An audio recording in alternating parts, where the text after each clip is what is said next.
an interpretation of the historical events surrounding the arrival of the Españoles and the presentation of the Christianity, Santo Niño to Queen Juana, through various performances that emphasize different aspects of the festival's history and significance.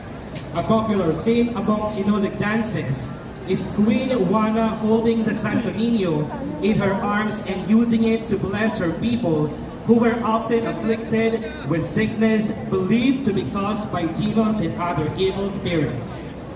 A ritual prayer dance honoring the Señor Santo Niño, or the Child Jesus. An image of the Child Jesus is said to be baptismal gift of Ferdinand Magellan that he gave to Hara Amihan Humanay of Cebu, now Cebu, in April 1521.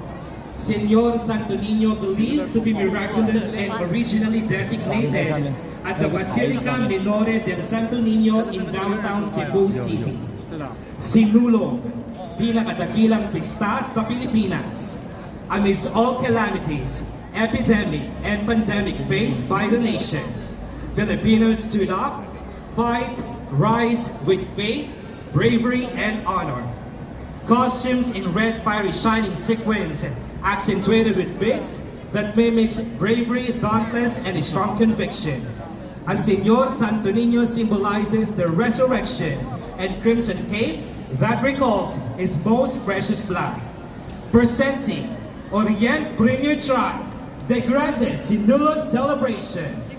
Be Señor Sinulog, a reflection of the Filipino spirit. ये बोले मा साथ ना नहीं मेरे से काम नहीं मान अरे अल्लाह